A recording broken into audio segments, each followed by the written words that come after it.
பிரியமானவர்களே, அன்பர் இயேசுவின் நாமத்தில் வாழ்த்துக்கள்.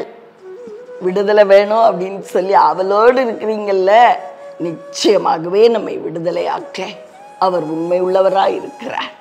விடுதலைக்கு பிறகு ஒரு மனிதனுடைய வாழ்க்கையில் என்ன நடக்கும் அப்படின்னு சொல்லி நம்ம பார்க்க போறோம். சகரியா 2ஆம் அதிகாரம் 7-8 வசனத்தின் முன்பகுதி.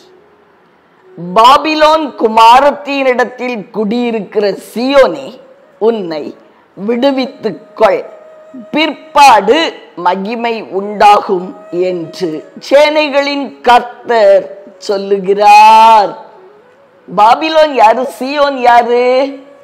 பாபிலோன் இடத்துல சீயோன் சிறைப்பட்டு இருந்தது. தேவனாகிய கர்த்தர் சொல்லுகிறார், பாபிலோன் இடத்துல சிறைப்பட்டு இருக்கிற சீயோன் குமாரத்தியே, முதலாவது உனக்கு தேவை விடுதலை. அதுக்கு பிறகு கர்த்தர் உன்னை மகிமைப்படுத்துவார். விடுதலை இல்லாம நிச்சயமா யாரும் மகிமைப்பட முடியாதுங்க. சில பிள்ளைகள் கேட்பாங்க, எனக்கு வேலையே கிடைக்க மாட்டேங்குதுமா, திருமணமாக மாட்டேங்குதுமா, எப்பவும் தடை, என் காரியத்துல வெற்றி இல்லை.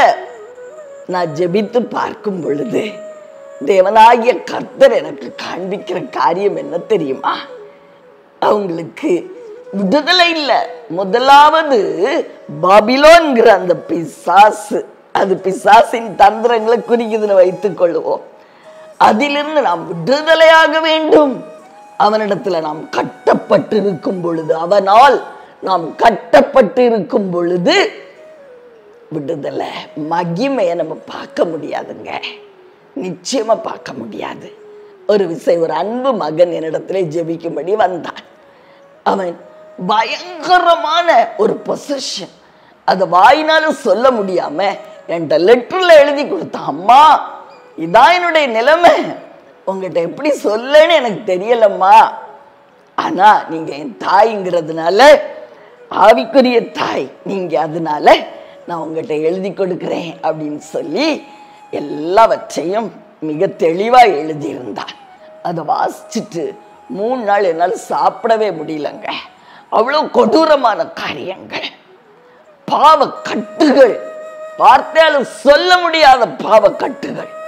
பிரியமானவர்களே, இந்த கொடுமையான பாண்டேஜ் அவன் மேல விழுந்து கிடக்கும் பொழுது, கண்ணிகள் அவன் மேல விழுந்து கிடக்கும் பொழுது அவனுக்கு எப்படி விடுதலை கிடைக்கும்? மகிமை கிடைக்கும். மகிமையான ஒரு காரியத்தை, திருமணத்தை, ஒரு வேலையை அவன் எப்படி செய்ய முடியும், பார்க்க முடியும் தன்னுடைய வாழ்க்கையில? பிரியமானவர்களே, முதலாவது தேவை விடுதலை. பாபிலோனிடத்துல இருந்து சீயோனுக்கு விடுதலை வேண்டும். அந்த அன்பு மகனுக்கு தேவன் அதை செய்தார். ஒரு மகா பெரிய விடுதலையை கொடுத்தார். பிரியமானவர்களே, இன்னைக்கு திருமணமாகி குழந்தைகளோடு வாழ்ந்து கொண்டு இருக்கிறார். நிச்சயமாய் உங்களுடைய வாழ்க்கையிலையும் ஏன் எனக்கு வெற்றி இல்லை, என்னை தடுக்கிறது என்ன காரியம் என்கிட்ட நிறைய பேர் அதான் கேட்குறீங்க. அம்மா, எதுனாலமா? ஓய் பிரியமானவர்களே, அந்த பாபிலோன், உங்களை சிறைப்படுத்தி வைத்திருக்கிற அந்த பாபிலோன் இடத்திலிருந்து தேவனாகிய கர்த்தர் உங்களை விடுதலை ஆக்குகிறார். அதுக்கு பிறகு உங்களை மகிமைப்படுத்துவார். அதுக்கு பிறகுதான் உங்களுடைய வாழ்க்கையில மகிமையான திருமணம், ஒரு நல்ல வேலை, குழந்தை பாக்கியம், இதெல்லாம் நீங்க பெற்றுக்கொள்ள முடியும். நிச்சயமாய் நம்முடைய அப்பா அதை செய்கிறார். பிரியமானவர்களே, ஆதலால் நாம் அதை அவருடைய கரத்தில் இருந்து பெற்றுக்கொள்ளும்படி அவருடைய திருமுகத்தை நோக்கி பார்ப்போமா?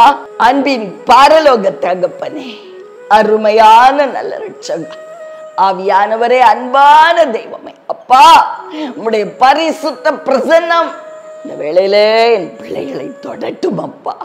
யார் யாரெல்லாம் ஐயோ எனக்கு ஒரு விடுதலை வேண்டும், இந்த பொல்லாத பிசாசின் கையிலிருந்து விடுதலை வேண்டும், என்னுடைய வாழ்க்கையில மகிமையான ஒரு காரியத்தை நான் பார்க்கணும்னு சொல்லி ஏக்கத்தோடு இந்த நிகழ்ச்சியை பார்க்கிறாங்களோ அப்பா, தயவாய் இறங்கி உம்முடைய காயம் பொருந்திய கரங்களால் என் பிள்ளைகளை தொடும். நாதா, தொடும், தொடுங்கப்பா, தொட்டுங்கப்பா அப்பா.